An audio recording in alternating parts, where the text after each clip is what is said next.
state chair, I'm telling you what, we're all working together on this team, the three of us here, to turn this state around. And I think Martha has a good vision.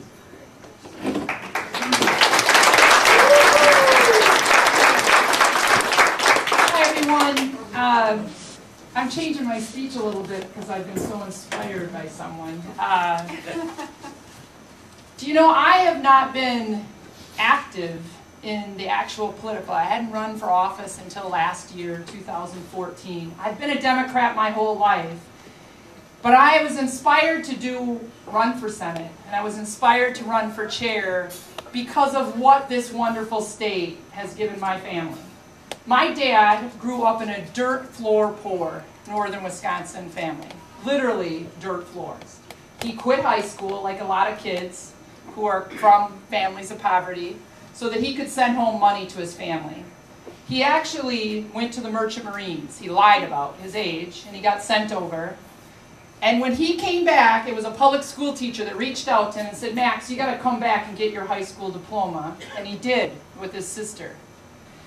His physics teacher used to ask him to stay over and they'd smoke cigarettes together. I always told my dad that's not a good part of the story, Dad. But it was the GI Bill that allowed him, a young man from a family of 7 that often didn't have Christmas presents, that are often worried about food, that ate potatoes a lot, that relied on what came home from a hunting trip or a fishing trip.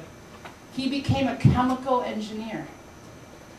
And my whole life, my dad used to tell me that, "Marty, if you got ice cream in the freezer and you're not poor," I always had ice cream in my freezer growing up. But it hurts my heart when I used to look at the things that are happening in our state. When I would look at the graph and see how it is turning into children all over the state of Wisconsin are living in poverty. When I hear one of our presidential candidates say 51% of our kids qualify for free and reduced lunch. When I look at the difference of schools, even in my own community.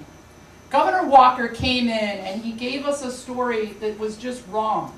And pitted Wisconsinite against Wisconsinite at a time when we needed to join together. And we needed to work together to come out of a recession that wasn't created by anyone here in Wisconsin.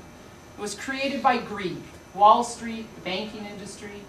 And instead, he pitted us all against each other, and he left us with really a damaged state. My home school district of Sheboygan, which is where I live now, we lost 100 teachers out of 700 in Sheboygan Area School District.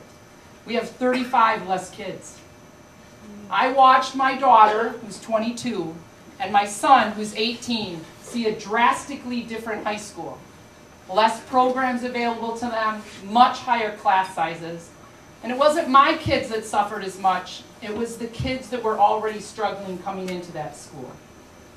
So what I see the Republicans' policies doing is they're destroying opportunity for our future generation. And I was compelled to run for Senate and for chair to say that I needed to step up and ensure that future generations have the opportunity that my father had to climb out of poverty. I wanted to be sure that workers, you know, I am a businesswoman. I have an MBA in finance. I've worked for 2 Fortune 500s and I've been involved in community involvement. Being a Democrat and being a businesswoman are not mutually exclusive. Being a Democrat, we do make the right decisions. We certainly would not have run a presidential campaign with $1 million deficit in a mere 70 days. We wouldn't have a budget that is $5 billion larger than it was under Governor Doyle. We wouldn't have debt that continues to climb. But with all that happening, watching the massive cuts to education, watching the problems that we're having with our roads, our local communities, our counties, have watched such dramatic drops in their funding that they're not repairing roads, and that's costing all of us more money in the end. One advisor told me that if you take a mile and you cover it with a layer of asphalt, it's $100,000. If you wait and you have to strip that mile and then put the asphalt over it, scrape it, it's $250,000. If you have to replace the whole bed because you waited so long, it's $1 million.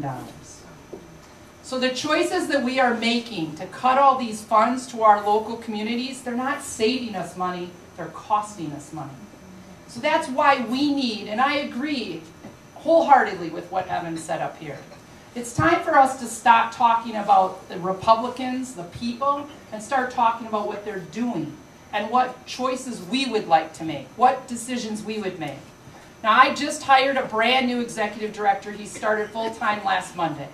We have a brand new communications team coming on board. We'll be making an offer this next week for our director, and I just successfully raised enough money to double our communications team.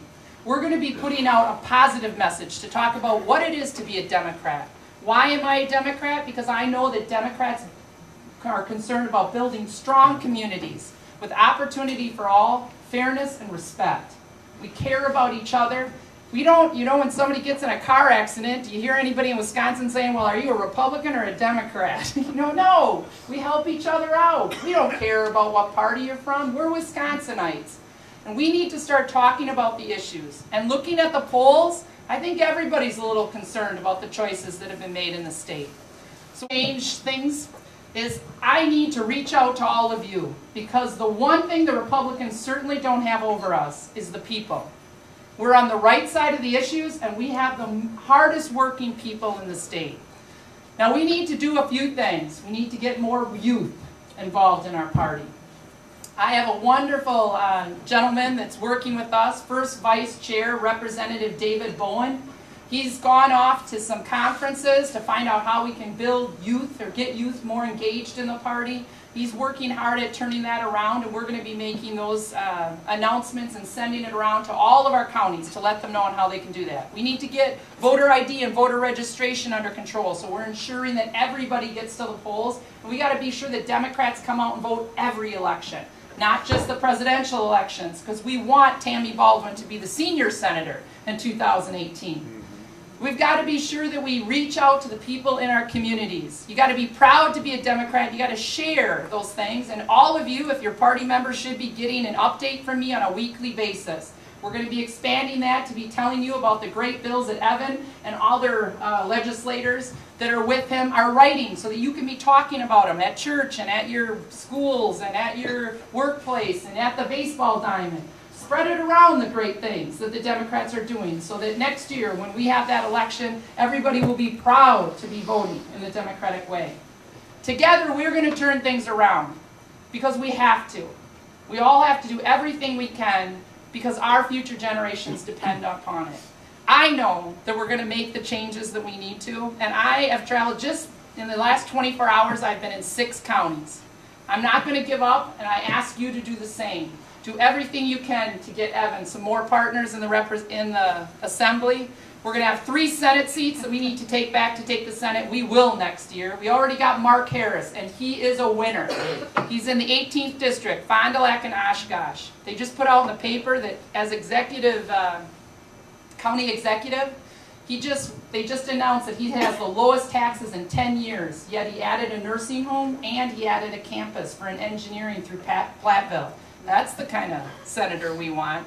We've got 2 new senator announcements coming up. You'll be very delighted to hear. One against Tiffany, the other against Harsdorf. We're very excited about both of those. And we have a 4th one that we're working on. We need all of you to have pizza instead of going out for the steak dinner, and send a little money to those candidates whenever you can. We need you to do whatever you can to help them get elected. Russ Feingold is just a bright light. When I was in high school, we had a terrible football team, just a terrible football team. But our football team beat the champions in the camp conference. And one of my dear friends wrote in our annual, it's like a shot of scope in a dry mouth. And that's what Russ Feingold is for the Democrats. So we're delighted to have all of them. I reach out to you to just say, do everything you can and do a little bit more to help every one of those candidates. If you have any suggestions or ideas for us, please let me know. I'll be communicating with you on a regular basis, because together we're taking this state back. Awesome. Whoa.